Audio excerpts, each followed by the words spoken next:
Eu disse que iria falar hoje sobre as 3 coisas maravilhosas que há no inferno. Eu não imaginava que isso daria tanta repercussão entre a igreja, entre vocês e entre as pessoas que não são da igreja, gente lá do Nordeste, gente de outros lugares que receberam a mensagem, o videozinho, tentando imaginar, né? Diz que na academia tinha uma discussão muito grande, no supermercado, quais são as 3 coisas maravilhosas que há no inferno. Tem gente que não quer ir para ver, tem gente que não quer nem saber, mas pelo menos para quem quer viver uma vida nesse mundo rumo ao inferno, eu quero te dar um consolo. Tem coisa boa. O pessoal fala que só tem coisa ruim no inferno. E aí a gente escuta falar que só tem coisa ruim. Só tem coisa ruim. Mas você vai ver que tem coisa boa, você vai concordar comigo. 3 coisas maravilhosas que há no inferno. Abra sua Bíblia no Evangelho de Lucas, capítulo 16. Se você não trouxe a sua Bíblia, acompanhe pelo nosso telão. Eu vou ler do versículo 19. É um texto um pouco extenso, ao versículo 31. Evangelho de Lucas, capítulo 16, a partir do versículo 19. A Bíblia diz assim: Ora, havia certo homem rico que se vestia de púrpura e de linho finíssimo, que todos os dias se regalava esplendidamente. Havia também certo mendigo chamado Lázaro, coberto de chagas, que jazia à porta daquele, e desejava alimentar-se das migalhas que caíam da mesa do rico, e até os cães vinham lamber-lhe a úlcera. Aconteceu morrer o mendigo e ser levado pelos anjos para o seio de Abraão. Morreu também o rico e foi sepultado. No inferno, estando em tormentos, levantou os olhos e viu ao longe Abraão e Lázaro no seu seio. Então, clamando, disse: Pai Abraão, tem misericórdia de mim, e manda Lázaro que molhe em água a ponta do dedo e me refresque a língua, porque eu estou atormentado nessa chama. Disse, porém, Abraão: Filho, lembra-te de que recebestes os teus bens em tua vida, e Lázaro igualmente os males. Agora, porém, aqui ele está consolado e tu em tormentos. E além de tudo, está posto um grande abismo entre nós e vós, de sorte que os que querem passar daqui para vós outros não podem, nem os de lá passar para nós. Então replicou: Pai, eu te imploro que o mandes à minha casa paterna, porque eu tenho 5 irmãos, para que lhes dê testemunho, a fim de não virem também para este lugar de tormentos. Respondeu Abraão: Eles têm Moisés e os profetas, ouçam-nos. Mas ele insistiu: Não, pai Abraão, se alguém dentre os mortos for ter com eles, arrepender-se-ão. Abraão, porém, lhe disse: Se não houve a Moisés e os profetas, tampouco se deixarão persuadir, ainda que ressuscite alguém dentre os mortos. Esse texto, uma passagem em que Jesus narra a história de 2 homens. 2 homens que tiveram as mesmas oportunidades nessa terra no que diz respeito à sua caminhada rumo à vida após a morte. A única certeza que esses 2 homens têm e que você tem é que você vai morrer. E uma vez passando pela morte, nós que somos cristãos e acreditamos que a Bíblia é regra de fé e prática, que a Bíblia ela é o nosso norte, nos guiando desse mundo para a eternidade, ela diz que ao fechar os olhos, ou você abre no inferno, ou você abre nos céus. A Bíblia não fala sobre reencarnação, a Bíblia não fala sobre purgatório, a Bíblia não fala sobre ficar vagando por aí, a Bíblia não fala sobre viagens astrais, a Bíblia fala que você fecha os olhos aqui e abre ou no céu ou no inferno. Apenas 2 lugares para você habitar após essa vida. Quem já morreu ou está no céu ou está no inferno. Não existe outro lugar segundo as Escrituras. Esses 2 homens tiveram a mesma oportunidade de olhar para as Escrituras de olhar para as obras de Deus e de chegar à conclusão que existe um Deus, e esse Deus, o Deus Criador, é o Deus que salva, é o Deus que julga, assim como é o Deus que ama. Essa semana, uma pessoa me perguntou assim: pastor, mas o que será daquela pessoa que morre sem ouvir a pregação do Evangelho? E eu citei um salmo para ela que diz assim: os céus proclamam a glória de Deus, e o firmamento anuncia as obras das suas mãos. Um dia discursa a outro dia, uma noite revela conhecimento a outra noite. Não há linguagem, não há palavras, e deles não se ouve nenhum som. Então não é pelo fato do não ouvir a pregação do Evangelho que uma pessoa será justificada diante do juízo de Deus. Porque simplesmente ao olhar para a criação de Deus, você tem a obrigação natural, como ser humano, de chegar à conclusão de que existe um Deus que fez todas as coisas, e a Ele que deve ser adorado. Esses homens tiveram as mesmas oportunidades, mas Jesus Cristo enfatiza que um deles foi para um destino eterno, o inferno, o outro foi para o destino eterno, os céus. Mas a Bíblia fala que a nossa vida aqui, ela é uma caminhada, ou rumo aos céus, ou rumo ao inferno. Você nesse exato momento está trilhando uma estrada que vai te levar ou para os céus, ou para o inferno. Você está nessa estrada da vida. Mateus capítulo 7, versículo 13. Jesus diz assim: entrai pela porta estreita, porque larga é a porta e espaçoso o caminho que conduz para a perdição, e muitos são os que entram por ela. Porque estreita é a porta e apertado o caminho que conduz para a vida, e são poucos os que acertam, os que caminham, os que entram por essa estrada estreita, difícil, que conduz à vida eterna. Vocês já estão carecas de ouvir eu dizer que a Bíblia é simples. Deus não te deixou 3 lugares para você escolher. Deus não te deixou 3 lugares para você passar a eternidade. Ele deixou 2. Ou é um ou é outro.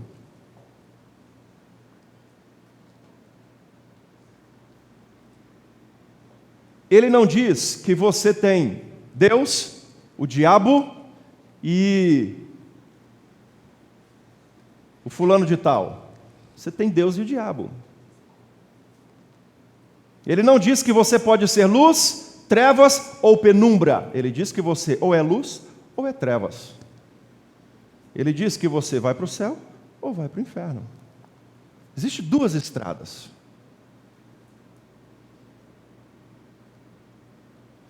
E é engraçado que no Novo Testamento Jesus sempre enfatiza que é muito maior o número das pessoas que vão para o inferno conhecer as 3 coisas maravilhosas que há lá do que as que vão para o céu.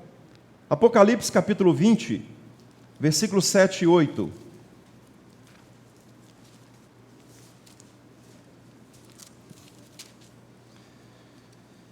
Quando, porém, se completarem os 1000 anos, Satanás será solto da sua prisão e sairá a seduzir as nações que há nos 4 cantos da terra, Gog e Magog, a fim de reuni-los para a peleja, e o número dessas pessoas é como a areia do mar. Já pensou em contar o número da areia quando você foi na praia? Acha que é possível? Sim ou não? Sim ou não? Impossível. A Bíblia diz que o número das pessoas que vão seguir a Satanás, o número das pessoas que vão andar de acordo com a vontade do diabo, o número das pessoas que ao final do julgamento irão com o diabo para o inferno, é como a areia da praia do mar. É muita gente. Talvez você vai estar no meio deles. Talvez você faça parte desses grãozinhos. E é isso que você vai descobrir essa noite. Sobre as 3 coisas maravilhosas que há no inferno. Aconteceu, versículo 22, de Lucas 16. Aconteceu morrer o mendigo e ser levado pelos anjos de Deus para o seio de Abraão. Morreu também o rico e foi sepultado. No inferno, versículo 23, estando em tormentos, levantou os olhos e viu ao longe a Abraão e a Lázaro no seu seio. Primeira coisa maravilhosa que há no inferno: uma perfeita visão. Diga, uma perfeita visão do reino de Deus. Quem aqui já teve vontade de ver Deus? Quem já teve vontade de ver o céu? Que seja assim, ver rapidinho. Lá no inferno a pessoa vai ter uma perfeita visão dos céus. O rico chegou no inferno, esse cidadão chegou no inferno, depois de viver a vida do jeito que ele quis, depois de não seguir os mandamentos de Deus, depois de não andar de acordo com a vontade de Deus, depois de ser um filho do Satanás, depois de ser filho da maldição, depois de viver a vida do jeito que quis, ele foi para o inferno. Aí no inferno ele teve tempo e uma visão perfeita do reino de Deus. No inferno, estando em tormentos, levantou os olhos e viu ao longe a Deus e a Lázaro no seu seio. Queridos, quantas pessoas, talvez você seja uma delas, que está cego espiritualmente por causa da prática do pecado? Talvez você seja uma dessas pessoas, como esse homem, que a sua vida, ela é vivenciada não pelo Evangelho. Você não tem tempo para Deus, você não olha para Deus, você não se preocupa com Deus, você não busca intimidade com Deus, porque você tem trabalho demais, porque você tem estudo demais, porque você tem coisa demais para fazer, e vive arrumando desculpa para não ver Deus. No inferno você vai ver. Além de ter uma perfeita visão, no inferno você vai ter tempo demais para ver Deus. Porque aí você já vai viver eternamente. A pior cegueira que existe no ser humano é a cegueira espiritual. O Senhor Jesus, falando severamente à igreja de Laodiceia, lá em Apocalipse 3,18, ele repreende aquela igreja. Quando a igreja tinha um sério problema de miopia espiritual. Apocalipse capítulo 3, versículo 18. Deus diz assim para aquela igreja: aconselho-te que de mim compres ouro refinado pelo fogo para te enriqueceres, vestiduras brancas para te vestires, a fim de que não seja manifesta a tua nudez, e colírio para ungir os teus olhos, a fim de que vejas. A igreja de Laodiceia, ela estava situada em uma cidade extremamente importante no contexto romano. Uma cidade muito rica, uma cidade próspera, uma cidade em que a medicina aflorava. Segundo os estudiosos, foi na cidade de Laodiceia que se inventou o colírio para resolver os problemas de visão. E Deus então, usando um pouco de sarcasmo aqui, ele diz: olha, igreja, vocês que vivem numa cidade e se orgulham de terem inventado o colírio, eu aconselho vocês a comprar a mesma invenção de vocês para pingar nos olhos de vocês, porque vocês estão cegos espiritualmente. Vocês estão preocupados com o dinheiro de vocês, vocês estão preocupados com as roupas de vocês, vocês estão preocupados com a prosperidade de vocês, e estão se esquecendo de que a sua vida aqui nesse mundo, ela tem data de validade. E se você não parar para olhar para Deus aqui na terra, você vai olhar para Deus lá no inferno. Lá no inferno. E aí Deus chama essa igreja então e diz: olha, muda de vida. Muda o seu comportamento. Queridos, se os cristãos brasileiros praticassem os ensinamentos de Cristo, nós não estaríamos vendo o que está acontecendo na nossa política. Se os cristãos brasileiros praticassem os ensinamentos de Cristo, nós não teríamos tantos homicídios. Sabe, das 5 regiões brasileiras, qual que é a mais protestante, a mais reformada, a mais evangélica? O Sudeste. Mas quando você pega as estatísticas trágicas de homicídios, de desvios da política, de coisas ruins, está no Sudeste. O Rio de Janeiro, até mesmo por ser um estado pequeno, é um estado muito evangélico. E eu fico imaginando como que eles não conseguem resolver o problema de uma favela, de uma facção de traficantes. Aí a gente acompanha na política políticos que se dizem evangélicos e que gasta 25 mil reais num jantar fora do Brasil. Não tem nada a ver, eu acho que ele pode gastar se ele tem dinheiro, se ele conquistou esse dinheiro para gastar em um jantar, honestamente, mas quando ele tira dinheiro da política e desvia dinheiro para poder gastar, isso é crime. Queridos, olha para a situação do Brasil. Um país rico, um povo trabalhador, um povo que batalha, um povo inteligente, um povo que se dedica, mas um país que não caminha, um país que não vai para frente. Porque os evangélicos não colocam em prática o que aprendem sobre o Evangelho. Porque os próprios evangélicos são os que mais envergonham o nome de Cristo no nosso meio.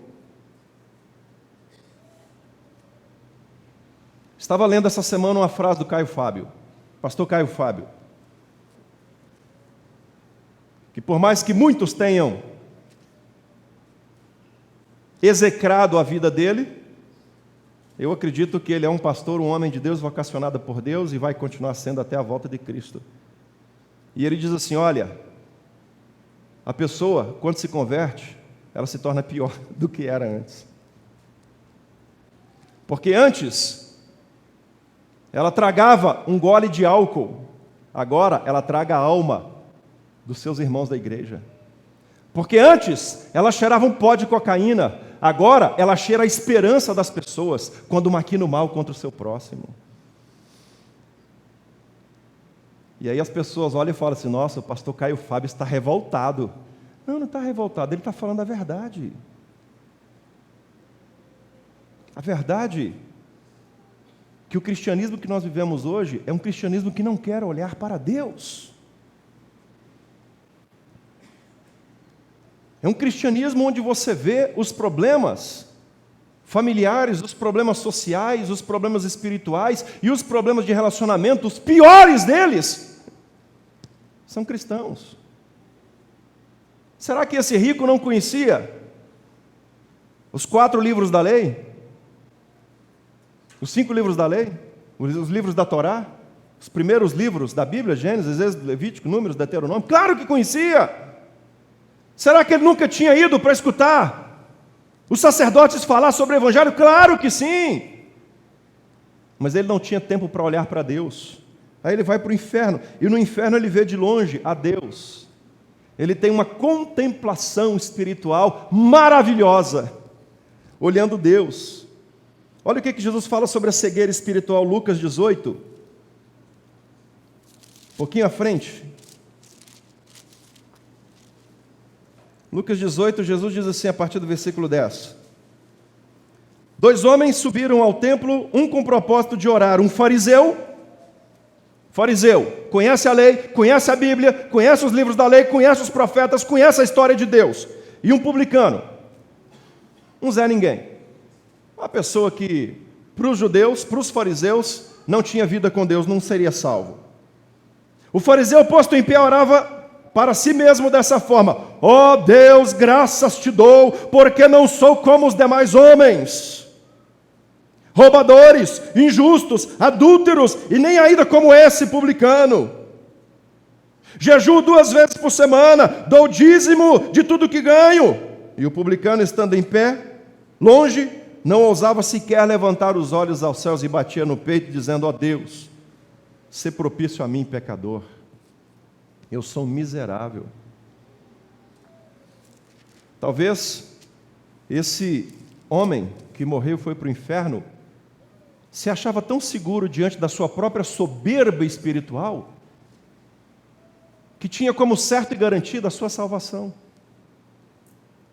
Mas ele viveu aqui nesse mundo não tendo tempo para olhar para Deus. Queridos, muitos dos que aqui estão, muitos que estão na nossa geração de cristãos, são cristãos nominais. Cristãos que se dizem cristãos, mas que não vivem como Cristo. Cristãos nominais que se dizem cristãos, mas que não praticam os ensinamentos de Cristo. Cristãos nominais, se intitulam cristãos, mas que envergonham o nome de Cristo. Esses cristãos vão para o inferno, e no inferno eles terão uma perfeita visão de Deus. Uma perfeita visão de Deus. Ele viu, palavra grega, oral, ele viu com os olhos, ele contemplou, ele olhou para o lugar dos salvos, ele olhou para o lugar eterno, versículo 23, ele olhou para o paraíso, porque enquanto ele tinha vida nesse mundo, ele era míope espiritualmente. A miopia, só quem tem miopia para entender como é que funcionava. Eu, antes de fazer a minha cirurgia de miopia, se eu tirasse meu óculos, eu não sabia quem estava sentado aqui na primeira cadeira. Lá do fundo, então, muito menos. Não sabia distinguir se era homem, se era mulher, que roupa, que cor de roupa. Porque a miopia, ela deixa a visão embaçada. As coisas estão acontecendo do lado, mas ela não consegue enxergar, porque é míope.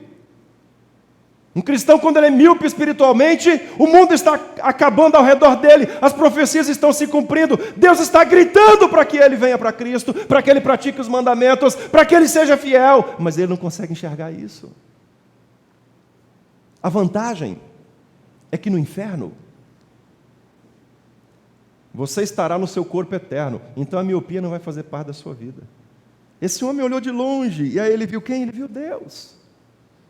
Agora, ele não precisa mais trabalhar, agora ele não precisa mais ficar na correria do seu dia a dia, agora ele pode olhar para Deus, lá do outro lado, e contemplar Deus, e ver aquela glória, e ver o paraíso, e ver o lugar dos salvos, e ver os anjos, os profetas, a igreja triunfante que morreu em Cristo está lá, agora ele olha bem ao longe, agora ele contempla Deus.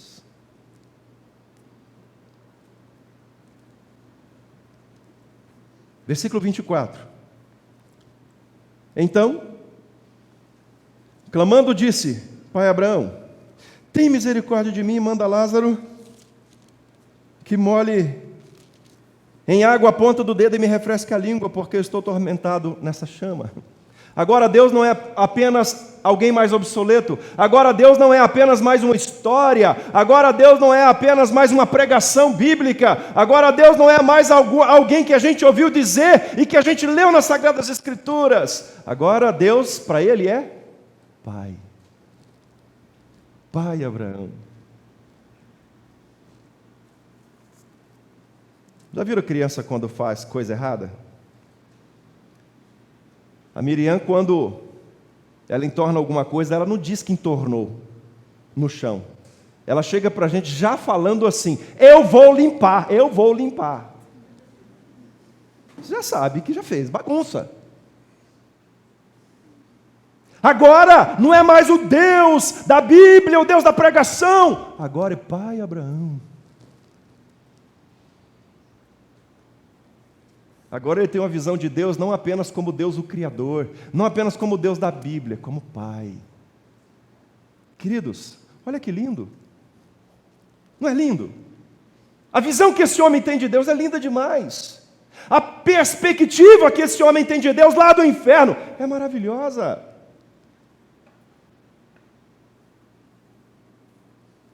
Versículo 26. Além de tudo, está posto um grande abismo entre nós e vós, de sorte que os que querem passar daqui para vós não podem, nem os de lá passar para nós. Uma segunda coisa maravilhosa que há no inferno é uma grande distância de Deus.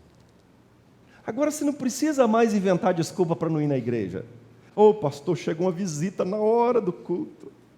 Ai pastor, eu estava cansado demais para ir para a igreja. Ah, pastor, eu cheguei quase na hora do culto, eu estava viajando. Ah, pastor, eu estava tão cansado, minha semana foi terrível. Você não precisa mais arrumar desculpa, porque agora você vai viver eternamente longe de Deus. Quantos cristãos querem isso, meus queridos? Quantos cristãos ficam arrumando desculpa para não ler a Bíblia, arrumando desculpa para não orar, arrumando desculpa para não ir na igreja, arrumando desculpa para não ser um dizimista, arrumando desculpa para não praticar os mandamentos de Deus? Agora não precisa mais de desculpa, não. Agora tem um abismo enorme, não precisa preocupar. Agora você não vai ter pastor para te encher o saco. Agora você não vai ter pastor para te mandar o WhatsApp.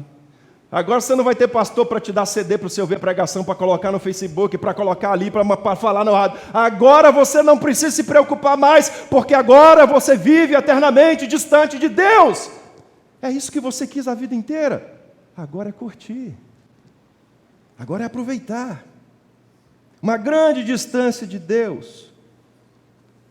Existe um abismo entre nós e vós. Efésios capítulo 2, versículo 12. A palavra de Deus fala assim: naquele tempo, estáveis sem Cristo, separados da comunidade de Israel e estranhos às alianças da promessa, não tendo esperança e sem Deus no mundo. Queridos, há pessoas ainda hoje que querem estar na igreja, mas que querem viver sem Deus. Pessoas que querem estar na igreja, mas que não querem a mensagem do Evangelho transformando as suas vidas. Pessoas que querem estar na igreja, que querem ir para o céu, mas não querem que Deus governe a sua vida financeira, não querem que Deus governe o seu casamento, não quer que Deus governe a sua vida espiritual, não quer que Deus governe a sua empresa, não quer que Deus governe as suas decisões. É eu, e Deus quando der. Nesse contexto, Jesus Cristo não diz o nome desse homem, mas diz que era um homem rico. O problema aqui não é a riqueza. O problema aqui é a dedicação desse homem à sua própria riqueza. Ele viveu do jeito que quis. Ele tinha tempo para os seus amigos, ele tinha tempo para a sua riqueza, ele tinha tempo para as suas compras, ele tinha tempo para os seus investimentos, mas ele não tinha tempo para Deus, ele não queria relacionamento com Deus, ele não queria investir tempo em Deus, porque o tempo dele era para ele mesmo. E na hora que ele menos esperava, então Deus dá esse presente para ele. Agora eternamente você vai ficar longe. Existe um abismo muito grande. Vocês não podem passar para cá e daqui ninguém pode passar para aí. Foi isso que você procurou a vida inteira. Era isso que você queria a vida inteira. O seu comportamento demonstrava que era isso que você queria. Então, filho, agora tem um abismo entre nós e vós. Está posto um grande abismo entre nós e vós. Agora você está num lugar sem retorno. Agora você está livre de Deus. Agora você está livre da Bíblia. Agora você está livre do pastor. Agora você está livre de tudo aquilo que te enchia o saco durante toda a sua vida. Viva agora. Tem um abismo aqui, não se preocupa não. Os crentes daqui não vai encher o seu saco não.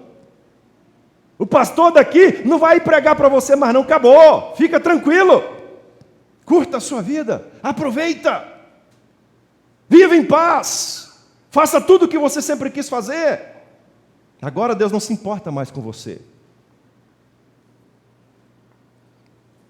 Mateus capítulo 15, versículo 7, fala que esse lugar é um lugar de separação eterna de Deus. Mateus 5, versículo 7 ao 9, hipócritas, bem profetizou, Mateus 15, versículo 7, isso, capítulo 15, versículo 7 ao 9. Bem profetizou Isaías a vosso respeito, dizendo o quê?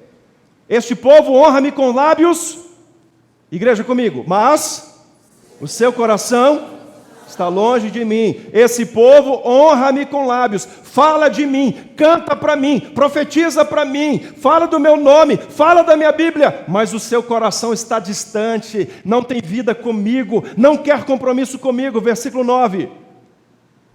E em vão me adoram, ensinando doutrinas que são preceitos de homens. Sabe o que as igrejas estão virando hoje em dia? Um clube dos santos. Um clube de pessoas que vão para a igreja, não para mudar de vida, mas para serem confortadas. Um clube onde eles contratam um funcionário, que dão o título de pastor, não para o pastor pastorear,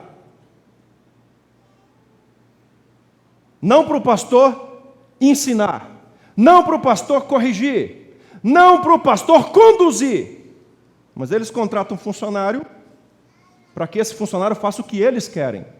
para que esse funcionário fale o que eles querem ouvir, para que esse funcionário sirva aos seus propósitos. A igreja contemporânea está tirando Cristo do centro dela, ou seja, está deixando de ser cristocêntrica, está se tornando antropocêntrica. O ser humano está no centro. A vontade do ser humano é que prevalece. Cristo não importa. E é muito comum hoje, no nosso meio, isso aqui boa parte de vocês vão se escandalizar com o que eu vou falar. Muitos conselhos de igreja, sabe qual que é o critério para contratar um pastor ou um funcionário? Mais barato. Estou falando de coisa que eu já ouvi em reuniões. Não, esse pastor é muito caro, vamos contratar o outro, que o outro é mais barato. Ou, depois que contrata, fala assim, ó, seguinte, tem que ser desse jeito, porque nós pagamos o seu salário.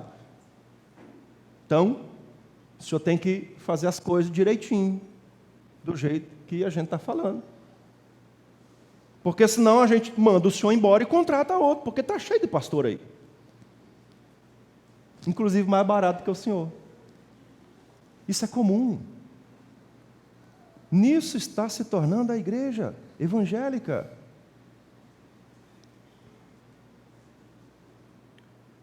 Esse povo honra-me com os lábios, mas o seu coração está longe de mim.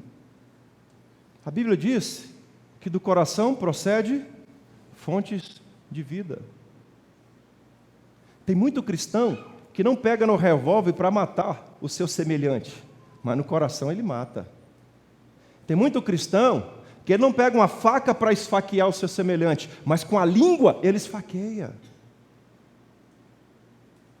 Essa semana eu estava num ambiente e o padre aqui da paróquia deu uma palavra.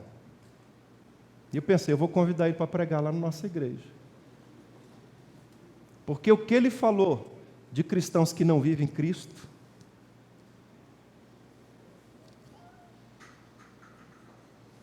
ele falou, está se tornando uma vergonha o cristianismo da nossa geração. Esse homem, ele queria uma distância de Deus. Amém. No fim da vida ele recebeu um presentaço de Deus. Viva longe de mim para sempre agora.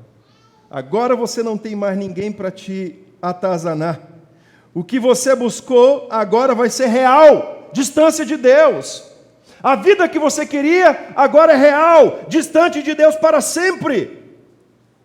Segunda coisa maravilhosa que há no inferno, distância de Deus, eternamente. Não se preocupe mais. Terceira coisa maravilhosa que há no inferno, versículo 27. Então, replicou o rico, Pai, eu te imploro que o mandes à minha casa paterna, porque eu tenho 5 irmãos, para que lhes dê testemunho, a fim deles não virem também para esse lugar de tormento. Olha que lindo. Acho que se todos vocês tivessem a oportunidade de ir para o inferno antes do juízo final, vocês se tornariam as pessoas mais doces do mundo. Terceira coisa maravilhosa que há no inferno, um enorme amor pelo próximo. Pai, eu te imploro que mandes Lázaro na minha casa, porque eu tenho 5 irmãos. Eu não quero que os meus irmãos venham para aqui. Eu não quero que os meus irmãos venham sofrer nesse lugar de tormentos. Mas passou a vida inteira longe da família. Vivia conflito familiar, brigando com os irmãos, brigando com os pais. Não tinha tempo para assar uma picanha com os irmãos no final de semana. Quando se reuniam, era para um falar mal do outro, o outro falar mal do um. Mas lá no inferno, ele descobre que ele ama os irmãos. Queridos, a família brasileira está perdida. Os problemas que nós estamos vendo nas escolas é resultado da destruição do núcleo familiar. Onde na igreja os casais são uma bênção, e em casa são 2 demônios, um vestido de saia e um vestido de calça. Onde na igreja os pais tratam os filhos com amor e carinho, e em casa arrebenta a cara. Onde na igreja a mulher é um doce, e em casa ela quebra as vasilhas na hora do piti nervoso dela. Onde o marido não tem tempo para a mulher não tem tempo para o marido, porque o marido tem que trabalhar demais para conquistar os seus sonhos, a mulher tem que trabalhar demais para comprar tapué. E aí não tem tempo para o casal.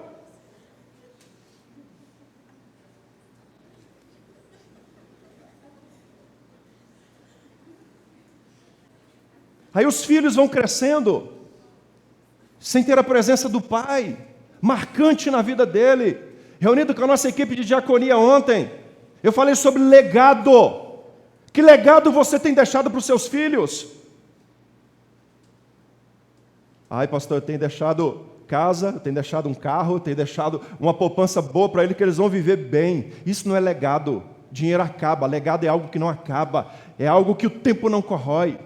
Legado é aquilo que você planta na alma do seu filho, é aquilo que você planta na mente dele. Legado é o seu filho daqui a 30 anos, depois da sua morte, chegar para o filho dele e falar: meu pai, o seu avô era um homem de bem, e eu faço isso por causa dele, e o seu neto vai fazer como você.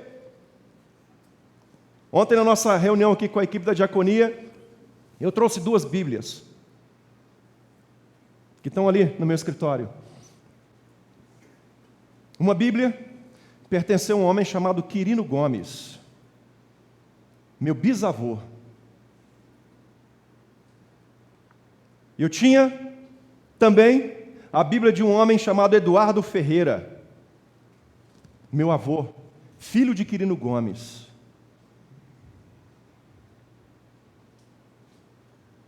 E quando falecer, eu terei a Bíblia do meu pai, Timóteo Ferreira.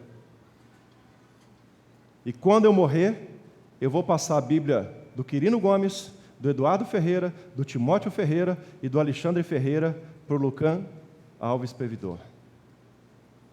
Isso é legado. Eu me orgulho de ter a Bíblia do meu bisavô, primeiro cristão protestante da história da minha família por parte de pai. E eu perguntei para a nossa equipe: que legado vocês estão deixando para a nossa cidade?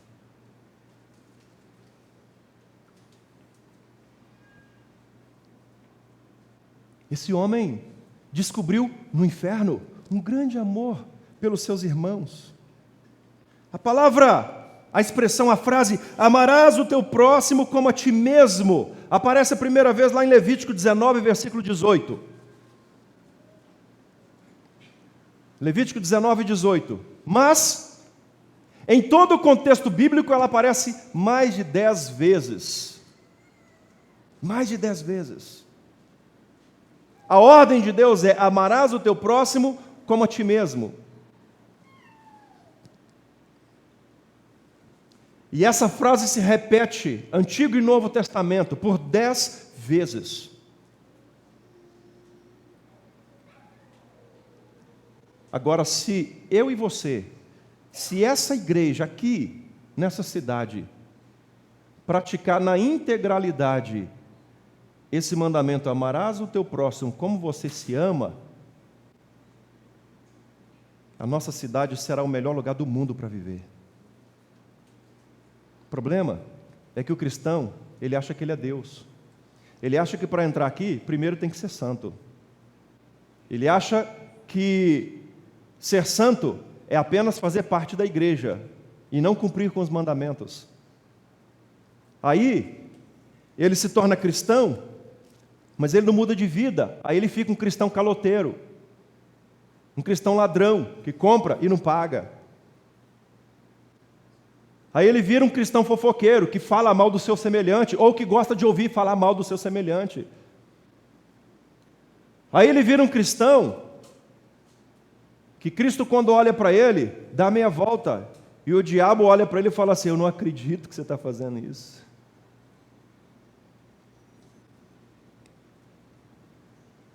Um cristão que não tem tempo para praticar o cristianismo dentro da sua casa. Esse homem no inferno, ele descobriu um enorme amor pelo seu próximo. A Bíblia diz em Mateus 24:12 que uma das profecias, um dos sinais do fim dos tempos é: o amor se esfriará de quase todos. Quase todos.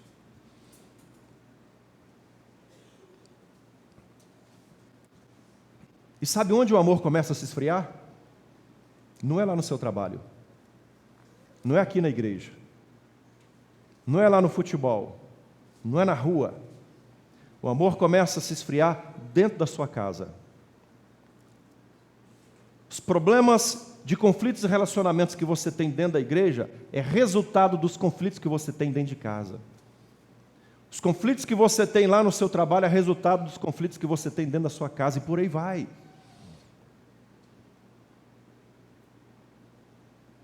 Queridos, a prática do amor é a essência do Evangelho.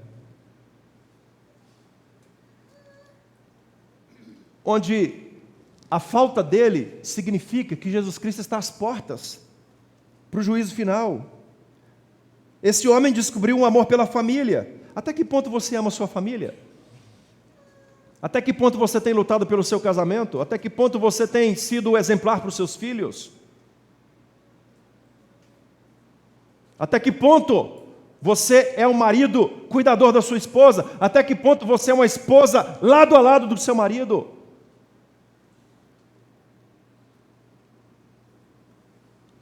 No inferno, esse homem teve, motivado pelo amor, uma preocupação com seus irmãos. Ele não queria que os irmãos viessem para o lugar de sofrimento.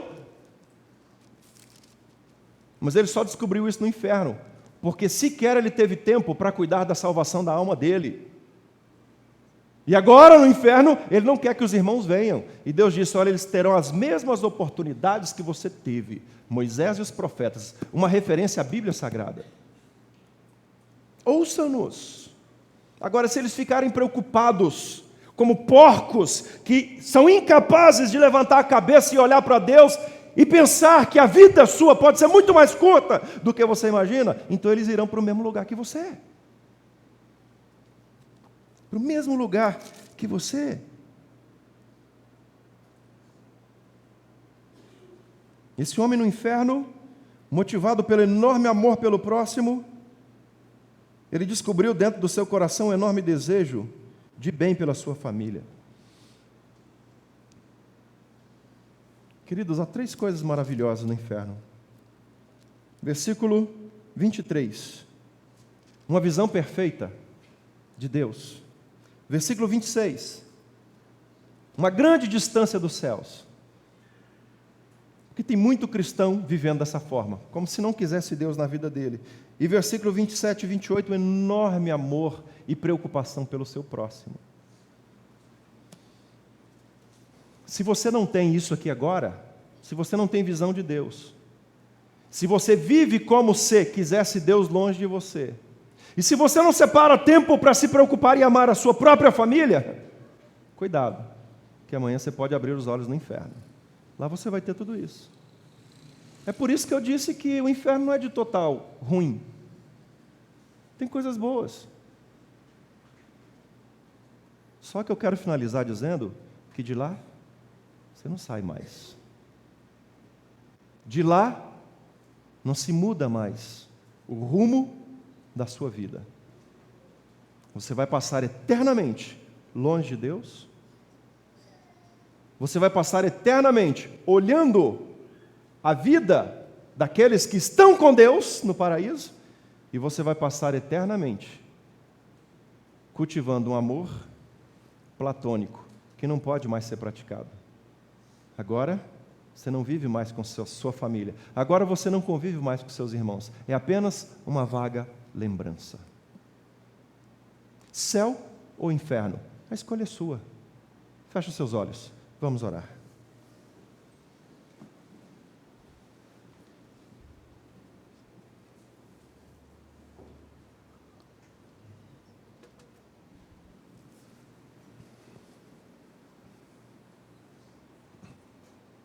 Você pode fazer a sua escolha agora. Honestamente, o inferno é o pior lugar do mundo para se passar a eternidade. Mas eu não posso te obrigar a ir para o céu. É uma escolha sua. Você pode escolher hoje, decidir-se pelo céu e buscar a Deus e ser fiel aos cultos, e ser fiel na oração e na leitura da Bíblia e na prática da Bíblia.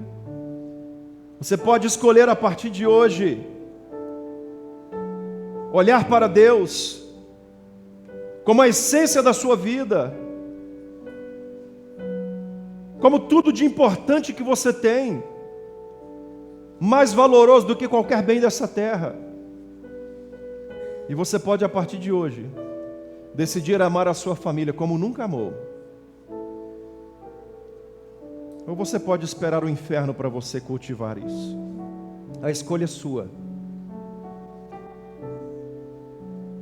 Existe o caminho largo e espaçoso que conduz à perdição, e muitos são os que entram por ele. Existe o caminho estreito e apertado que conduz à vida eterna, e poucos acertam esse caminho. Eu não posso decidir por você, mas eu posso orar com você nessa hora, se a sua decisão é viver para Cristo, abrir mão do inferno e do que Ele oferece, para viver intensamente na glória de Deus, a partir do momento que você partir dessa vida para a eternidade. Tenha mais alguns momentos de oração e fale com o Senhor agora. Entregue a sua vida ao Senhor.